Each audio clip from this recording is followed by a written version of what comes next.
Meantime, our next guest, Colonel Macggregor, issuing this ominous warning. Quote, in Ukraine, Washington underestimated Russian resolve and military power. Washington should not repeat this mistake by underestimating the potential for a regional Muslim alliance that could threaten Israel's existence. The possibility that Israel could end up like Ukraine should not be discounted. Exactly. And so let's welcome back to the program retired Army Colonel, combat vet, former advisor to SecDef, and now the CEO of a new organization, Our Country, Our Choice, our good friend, Colonel Doug Macggregor. Doug, haven't seen you in a while. I know you've been throwing out your opinions on social media, and I have appreciated them. I think they have been level-headed, concise, and exactly what we should be doing. So why isn't the Biden regime talking ceasefire like we've been saying for months they should have been doing between Ukraine and Russia? Dan, I think there's a huge problem inside the Beltway. It's not limited to President Biden. I think it's widespread, and that is too many people in Washington think it's really 1991, and it's not. The armed forces that existed in 1991 really don't exist anymore. We have very little depth. In baseball terms, we have a weak bench. We can't recruit for the United States Army. Frankly speaking, we're having trouble recruiting for everybody but the Air Force. And everybody else, frankly, is not getting the people that they want. So that's problem number one. We are not what we were militarily in 91. Number two, we're structured in theory to fight one major war and support one lesser contingency. The truth is we're not even structured for one major war. We've dismantled most of our capability to fight over the last 20 years through these pointless wars of occupation that did us no good. So what exactly should we be interested in doing? Well, historically, when presidents looked at the region and they looked at the potential for conflict, they were interested in two things. First of all, can we negotiate an end to the ongoing conflict and still have an Israel that is robust and strong? And if we can't do that, well, then we're in a lot of trouble. Well, guess what? We're in a lot of trouble right now. The Israelis have mobilized a force that's larger than the United States Army. But they're facing a very different set of threats today, different technologies, different weapons. The region is not what it was 20 years ago, 30 years ago, 40 years ago. The region is armed to the teeth. And everyone in the region is watching the film footage coming out of Gaza, showing children that are being wounded, children that are being dug out from the rubble, watching the refugee flow. No one in the region is going to sit still and watch the Israelis pulverize Gaza and drive the population out into the desert. Right. It's not going to happen. So if it's not going to happen, we need to step up and stop it, because it's our obligation to save Israel from itself. Right now, they are on the path to suicide in that region. The Turks will come into this war, and the Turkish armies are large and powerful. They can field 2 million men in a month. Whoa. We're not even talking about Iran. Iran has already stood up militias all over Iraq, Syria, and in southern Lebanon. Those militias are deadly. We're talking about Hezbollah has 100,000 men. Hezbollah has at least 130,000 rockets, of which 40 to 50,000 are very precise and extremely lethal. The damage they can do is damage that will take decades to repair. We don't want it. And what they've all said is if the Israelis refrain from invading Gaza, quote unquote, to finish off Hamas, well, then they won't go to a war footing. We don't want a war, and we need to come to terms with the reality. Assigning the Israeli Defense Force the mission of cleaning out Gaza and finding all of the Hamas fighters is mission impossible. Dan, we couldn't do it very well. They can't do it either. It's best to negotiate an end to this thing, solve the problem. Military power is not the answer. You've been a commander of troops. If Israel was listening to you and Bibi said, Colonel, what should I have them to do? Because we need some sort of retribution for the thousands of Israeli lives lost and 32 Americans killed. What should they do somehow to try and root out Hamas and get them out of there without a full-fledged just demolition of the Strip? Well, they've already killed more than 2,000 Arabs in Gaza. I mean, that's probably a modest estimate. They already killed the 1,500 Hamas fighters that found their way into Israel. So the people that perpetrated most of the atrocious crimes that we saw committed in Israel are dead. And then the thousands in Hamas and out of Hamas, just citizens in Gaza, have paid a terrible price. The problem is collective punishment. There's no doubt that very, very few Arabs anywhere in the Middle East have nice thoughts about Israel. We're not going to fix that. But collective punishment doesn't work very well. Historically, collective punishment breeds new enemies. The enemies don't vanish, they get worse. And Hamas is not so much people as it is an idea. And it's an idea that is made much more attractive by the brutality meted out to them in the aftermath of these attacks. It's easy to recruit people when their families are killed, when their homes are destroyed. Recruiting is not a problem. Great point. Recruiting on the West Bank for more terrorism is not a problem. And getting the rest of the region involved is not a problem. We need to remember Egypt and Israel have had good relations. Israel wants nothing to do with a war. But if Gaza is subjected to the kind of punishment that Netanyahu wants to mete out, the Egyptians are going to have a tough time staying out of it. And if they get involved in it, you're going to see everybody else pile on. We don't want it. We can't afford it. We're bankrupt. No one wants to admit the truth. We don't have the forces or the means to deal with this. Right. B-52 strikes aren't going to solve this. Our aircraft flying from carriers won't solve this. And we don't have the ground troops to put in there. Do we have a 50 or 100,000 crack combat troops that we can ship there right now? The answer is no. So there's got to be another way. You think Ukraine is set up to be an Israel 2.0? Well, I don't know. I think that Ukraine is set up to die at this point. Let's be frank. Sending weapons and equipment there, it's not going to change anything at this point. We just offloaded 8 HIMARS vehicles. These are the rocket artillery launchers. We have identified 1,000 ATACMs. These are long-range Army tactical missiles that reach out to 300 kilometers with great accuracy. We're going to give those to the Ukrainians. The Ukrainians will use them. What will it do? Nothing. It's not going to change the outcome. It may make the Ukrainians feel good if they're lucky enough to hit a target that kills some Russians from time to time or destroys some infrastructure. It's not going to change the outcome of the war. In fact, if anything, it could make matters worse for the Ukrainians. The Russians will double down and make life that much worse for them. So Ukraine is finished. It's done. Militarily, there's not much it can do. Somebody needs to step up and say enough's enough. We won't do it. No one in Washington is going to stand up and say, we made a terrible mistake. We were wrong. Russia isn't weak. We always thought in financial terms. We said, well, financial powers equal dollars on a spreadsheet. Not really. Real economic power stems from resources, cheap oil, gas, minerals, foodstuffs. What has Russia in abundance? All of the above. No one thought that through, and no one understood the Russians. The Russians, gosh, are different from us. They react differently. They think differently. You would have thought someone with a brain would have sat down and said, this is not going to produce success with the Russians. But we didn't care. Washington never cares what others think because we see ourselves as the men in the white hats. We have all the answers. And the answer is be like us. Be like us. Join us. It's almost as bad as Genghis Khan, who used to say, join us or die.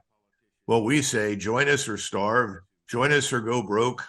Join us or we'll sanction you and we'll make you miserable. I think the world's tired of it. It's over. Yeah, I think the West has this, I see this in Sweden, this idea that everybody wants to be like us. And the only reason they're not is because they haven't progressed that far yet. But they're striving to be like us and have our decadent values. And And I think it's the same in the US. I've lived in the US and I've seen the same sort of mentality. Do you think this could also mean the end of NATO? I mean, I'm thinking of all the new tension with Turkey, for example. Turkey is still blocking Sweden's entry into NATO, and the Hungarians are on the same side as well. But I mean, with the Israel thing now and Sweden always following the US, supporting Israel, and the Turks maybe supporting the other side. I mean, does this work in a military alliance like that?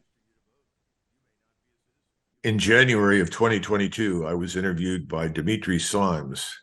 He's a well-known Russian historian, thinker, political scientist. He's retired now, not far from where I live. And he asked me about this question of NATO, and I said, NATO will not survive this crisis. And I stuck by that. I never thought it would. First of all, NATO was never designed to wage offensive warfare. It wasn't. It was always designed to defend Western civilization, Western Europe. Suddenly, we expanded it and kept expanding it with the goal of trying to turn Russia, ultimately, into a facsimile of what you just described, Sweden or something else, without regard to what Russian interests are, Russian history, culture, civilization. It's all failed. And the failure in Ukraine is going to have a profound impact on the rest of the alliance. Members of the alliance are privately realizing that they exist to do whatever we want them to do. Well, that's not what the alliance was about. Remember that Eisenhower was very reluctant to become part of NATO. He didn't want it. And he said, if NATO still exists in 10 years, this is when it was founded, that would have put them in the early 60s, then we failed. The whole idea is bad. It failed because we have not found a better way forward with the Soviet Union. Now, that was 1955, 56, Eisenhower. Here we sit, and this thing has endured. It's endured largely after 1992 because we wanted it to. And we convinced our European allies that they needed it. And they tended to agree because they saw some benefit to being part of NATO. They said, well, you know, we have another channel to Washington, D.C. There's a way for us to extract goodness and benefits. After all, the Americans will come here and defend us. And we don't have to spend as much on defense. We can also work trade deals and other things because of our cooperation through NATO. Well, that's gone by the wayside. Who wants to be part of an alliance that drags you into a war with a country that is not your enemy in behalf of another country that is irrelevant to you, that's not even in your alliance? I mean, that's effectively what's happened. It's not because anybody loves or hates Ukrainians or loves or hates Russians. These are just facts. So I think the Swedes ought to send off a thank you note to Mr. Orban in Hungary, and even send a thank you note of sorts to Mr. Erdogan with the P.S., how would you like all of our Muslims? Yeah, I thank him every day. I mean, the Swedish politicians are, of course, as stupid as the rest of them. And they're always late to the game. So they want to desperately join this alliance, just like they want to join the Euro, which is also a dying project. What would a NATO membership even look like for Sweden, do you think? Would it be more than yes, well, you have American nuclear weapons pointed at Russia? Obviously, everybody immediately says, well, then you are part of the nuclear umbrella. But I have not been convinced for many decades that the United States would risk nuclear confrontation with a major nuclear power over a village somewhere in Poland or a small town in Germany or France or anywhere else. I just don't see it. Now, there's another portion of this, though, that is very dangerous.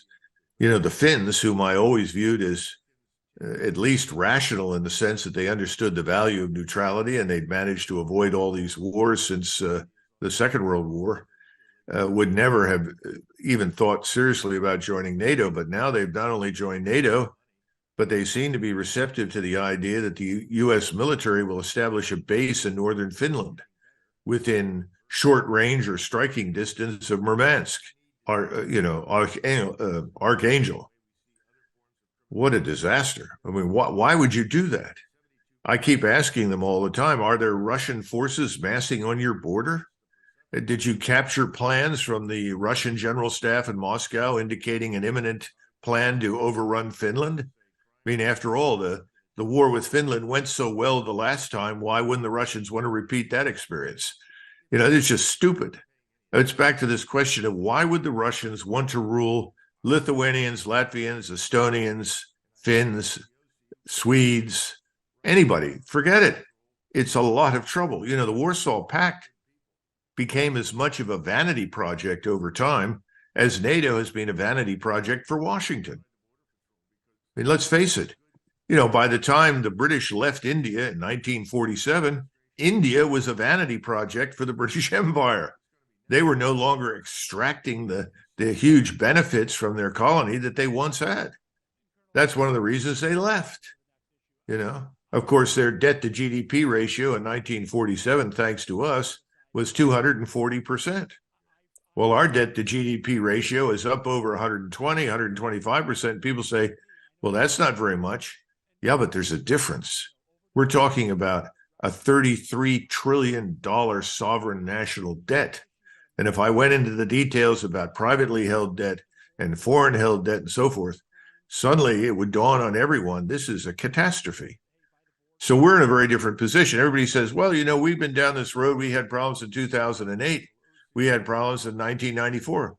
Ladies and gentlemen, the United States is no longer the nation it was then. And the level of indebtedness is astronomical. We didn't face this in the past. So I think anyone who thinks they're going to benefit enormously or strategically from joining NATO at this stage who lives in Europe probably ought to seek therapy. Can't you see Turkey coming to the rescue of Sweden when Russia attacked? Oh, I think once they realize that they can go up there and do what their, co-religionists are doing, especially with all the lovely and attractive people in Sweden, I'm sure they'd be delighted. But no, you're right. It's absurd. And the Turks know that privately. They are a paper-only member. Their views, their agenda is 180 degrees out from us. The only thing that we should be interested in as Americans, frankly, to the extent that we can have them, is good relations with the Turks, simply because they are the 800-pound gorilla in the Middle East. Now, that may or may not always be possible, but we should seek that. But the notion of making them an ally and expecting them to come to our aid, I mean, this is something President Trump said when he was in Japan. He said, this is a wonderful country. He says, I'm so impressed with it. Why are we defending Japan? Japan can defend itself. And oh, by the way, there's no agreement on the part of the Japanese to come to our aid in the event that we are attacked. It's a one-way street. So, Americans are waking up slowly to these realities, but I think when the financial system implodes, they'll get an ugly education. In the meantime, I think that the Swedish government ought to have a referendum. Yeah. Put it to a vote. Yeah, but they've kind of veered away from those democratic ideas that people should have a say in things. So it kind of they might not go along. Yeah, that's the risk. Yeah, another problem with NATO and alliance like that is it's a in economic terms it's a tragedy of the commons. People think that everybody else will come to their aid, everybody else will pay for their defense, the U.S. will pay, everybody else. So why bother? Everybody will help everybody else, but then nobody has anything. Well, what I tell my German friends is that the solution for Germany is to be German. Yeah. Stop trying to be some sort of Euro nation that exists to, do penance in perpetuity for its role in the Second World War. Oh, by the way, Adolf Hitler could never have done anything without Joseph Stalin. But no one ever brings that up. The Russians aren't going to apologize for Stalin. I think it's time for the Germans to stop apologizing and just be Germans. Germany's a perfectly reasonable, rational, logical country. It had 12 years roughly, with a maniac in charge. We all know that. That's unfortunate. It's over. Go back before that, and Germany was a very wonderful country. It's a wonderful country now, but they've got to think about their own interests. I would tell the Swedes to do the same thing. And just because you're a nationalist doesn't put you in opposition to someone else outside your country. That's nonsense. It just means that you identify core national interests that are uppermost in the minds of Swedes or Germans or Frenchmen. By all means, do that. Then decide how far you want to go, just how far you're willing to mortgage your security to someone else. And I think if they do that, you'll end up with a better solution than this thing called NATO, because NATO's outlived its utility. Yeah. You know what the solution is to the national debt? Just write it off. And the government will never be able to borrow a dollar for generations again. I don't know. I think what you could have, though, is that you could have an international debt summit. And the people, of course, standing in the way are all bankers. Yeah. Because they will not profit. That's right. So I think that's something worth doing. I think that a lot of that can be done, but at the same time, you don't want to write it all off, because we need to restore fiscal discipline to our countries. We've spent ridiculously profligate. Our thinking has been foolish. So we need to develop the discipline we once had, and I think we can do that. So you don't want to erase the entire debt, because that'll force you down a better road. That's my view. And eventually you could get going again. The Germans renounced the debt in 1932 and 33 that they owed to other people. They said, that's it. It's gone. And, if they hadn't foolishly gone to war, they were on the verge of an enormous age of prosperity. Yeah. And it's unfortunate. And this is true for us. It's true for everybody. War is overrated as a business proposition. I wish people would wake up and understand that. There are a lot of sunken costs in all that military equipment. I mean, how do you profit from it? You want to resell it? Maybe you'll resell some of it, but you're not going to get much return on your investment. So you only want to build what you really need. I mean, Adam Smith in the 1700 whatever realized that everybody can benefit in a business, but in war it's only one side, if even one side. Just one final question, and before I just want to read your quote. It goes like this: "For we wrestle not against flesh and blood, but against principalities, against powers, against the rulers of the darkness of this world, against spiritual wickedness in high places." That's Paul in the Bible. And I believe this is a spiritual thing that's going on. And you've started an initiative called Our Country, Our Choice. Or is it your choice? No, our choice. Our choice. Would you just tell us a little bit about that? Well, this, I will call it for short purposes, OCOC, Our Country, Our Choice. We call it OCOC. It was founded by a group of people who decided, and I was not one of the founders. I was asked to come on board by some very smart people and try to make this a nationwide movement. And that's what we're working on. We said three things. First of all, we're tired of all this Republican Democrat nonsense, because the truth is it doesn't matter who you vote for, you get the same damn policies. So we have in Washington this thing we call the Uniparty. The Uniparty is owned by various lobbies. Some of those are corporate, some of them are foreign. Some of them are, pharmaceuticals,